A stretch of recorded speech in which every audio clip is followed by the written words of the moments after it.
Our solar system will soon be joined by the arrival of an unusual energy belt. It is the purpose of this video to describe this danger and how it will affect us. This belt of photon particles was first discovered in the 1960s in the vicinity of the Pleiades. The Photon Belt's discovery was due to a series of studies of the Pleiades that began in the days of the famous British astronomer Sir Edmund Halley.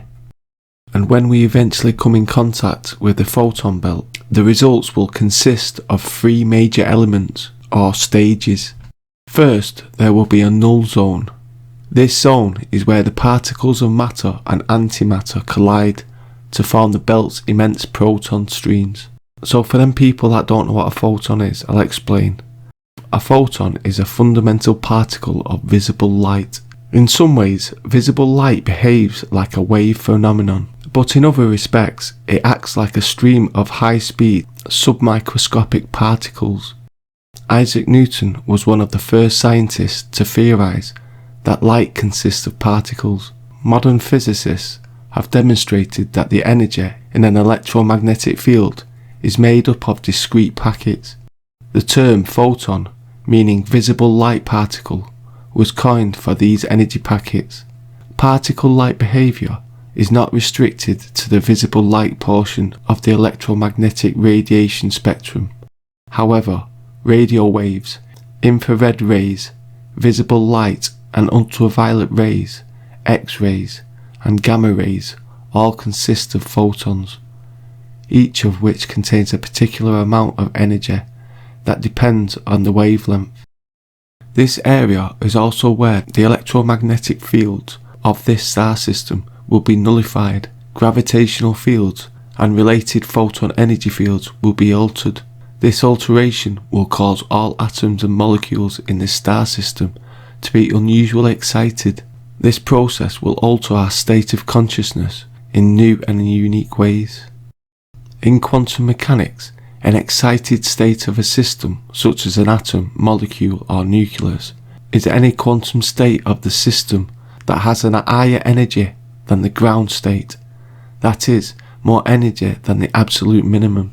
Excitation is an elevation in energy level above the arbitrary baseline energy state. A simple example of this concept comes from considering the hydrogen atom. The ground state of the hydrogen atom corresponds to having the atom's single electron in the lowest possible orbit. By giving the atom additional energy, for example by the absorption of a photon, the electron is able to move into an excited state. If the photon has too much energy, the electron will cease to be bound to the atom and the atom will become ionized. So from this we know that when we come into contact with the photons, that this is going to change even our atoms. Which is interesting because if you look at the book of Ephesians 5:14, for anything that becomes visible is light. Therefore it says, awake, O sleeper, and arise from the dead, and Christ will shine on you. The next segment is a flux field between the photon stream and the inner edge of the null zone. Here we will encounter a space-time distortion that has a possibility to hurl our system into another and higher dimension. After we have entered the photon stream proper, we will be able to utilize photon beam energy and interdimensional space travel. It could well be the golden age that the Bible and other religious tracts have spoken about. Biblical and various tribal myths throughout this planet talk of a period in which men were different and we had a bridge to the stars. So the first phase of the phenomenon is associated with the null zone. Much of what happens here is relatively swift in occurring. The projected time is about 5 to 6 days in duration. The first noticeable event is the alteration of the type of body we inhabit. This alteration of our body type will cause an effect similar to putting your hand in an electrical outlet. This sudden shock will last about a second and will be over before you notice. At present, researchers believe that there are 3 types of bodies in this creative universe. The first type is purely corporeal, with a solid mass structure that we are presently used to. A second type is less corporeal, but with an altered mass structure that allows the body to do more unusual things, such as easily walking through a solid three-dimensional wall. A third type is a purely ethereal body, with no mass at all, a spiritual being. In our entry into the null zone, our bodies and the matter around us will be altered into the second type described. We should also take on new capabilities such as telepathy and telekinesis. Since we are entering a place where the electromagnetic grid collapses, electromagnetic equipment will cease to function. In addition, we will also encounter a brief period of darkness, roughly 36 to 75 hours, that will gradually give way to a period of extreme light. It is a time that the Bible and other documents have described as when one will change to immortality in the twinkling of an eye. So the thing is with me is, when I come across a piece of information, I always take it with a pinch of salt. I read the article and it goes in, but then if I come across the same information again in a different story, that's what starts sending alarm bells off. And this is what's happening with the Photon Belt discovery. You can read the revelation in the Bible, and it just sounds like what's going to happen in the Photon Belt. And there is these special sect of Christians called the Futurists, and they believe that the Book of Revelation is something that's going to happen in the future. So it's really interesting to me. So I'm going to read the Book of Revelation now and show you how it correlates to the Photon Belt. When the Photon Belt reaches Earth, I think this is just describing what's going to happen to us. The Apocalypse, Revelation of St. John the Divine. So firstly, just looking at the word revelation, the act or process of disclosing something previously secret or obscure, especially something true. So the Apocalypse, or the Revelation of St. John the Divine, is a book from the New Testament dealing primarily with topics like the final fate of the world and mankind, the reign of the Antichrist on earth, the second coming of Christ, and his victories over the Antichrist and the final judgment. It begins with John on the island of Patmos in the Aegean Sea, addressing a letter to the 7 churches of Asia. He then describes a series of visions including figures such as the 7-headed dragon, the serpent and the beast, culminating in the second coming of Christ. Futurism is a Christian view that interprets portions of the Book of Revelation and the Book of Ezekiel and the Book of Daniel as future events. Divisions in the book seem to be marked by the repetition of key phrases, and much use is made of significant numbers, especially the number 7. So before you listen to this, obviously understand that this story has been Christianized, so you have to do something for this to happen to you. You know, you have to be good, you have to do certain things, but obviously that was just put there by the people who wrote the Bible. It's not true. You know, this photon belt is going to affect us all. It's not just Christians or anything like that. The revelation of Jesus Christ is communicated to John of Patmos through visions. John is instructed by the one like the Son of Man to write all he hears and sees from the visions to the 7 churches of Asia. The appearance of the one like the Son of Man is given, and he reveals what the 7 stars and the 7 lampstands represent. From this church, those who are faithful until death will be given the crown of life. Those who overcome shall not be hurt by the second death.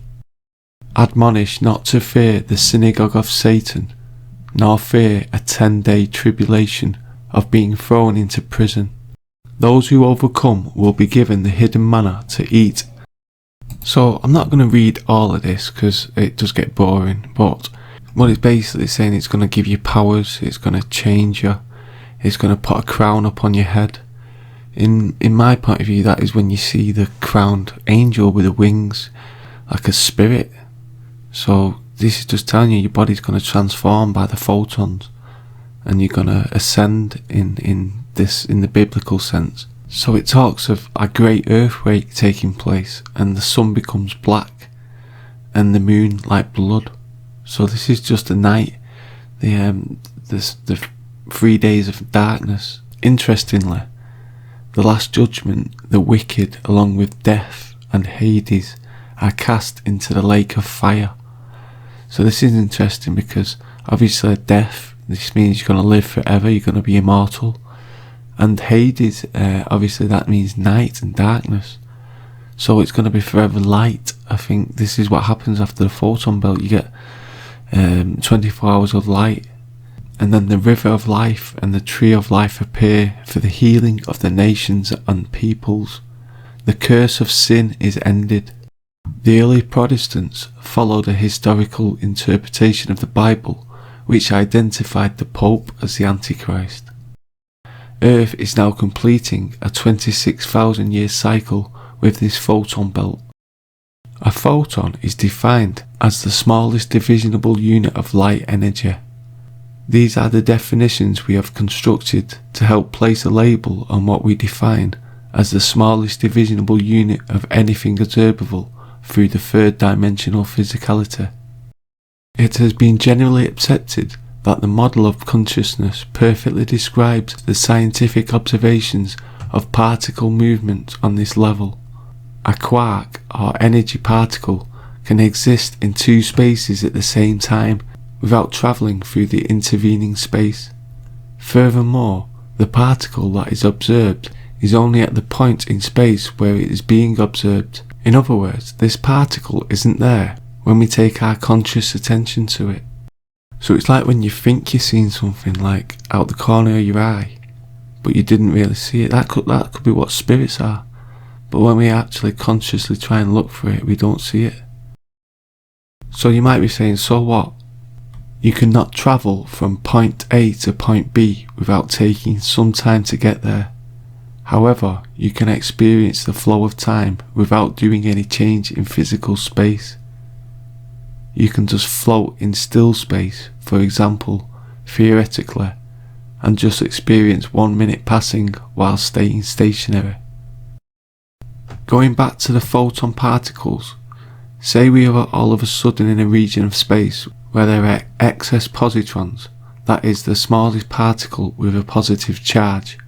Electrons are the smallest divisible negative charge, but because the negative charge is a lack of the charge, it needs to fill its void. Just like a black hole sucks in everything, even light. Our civilization and technology is based on electricity, which uses the movement of electrons to fill in their void.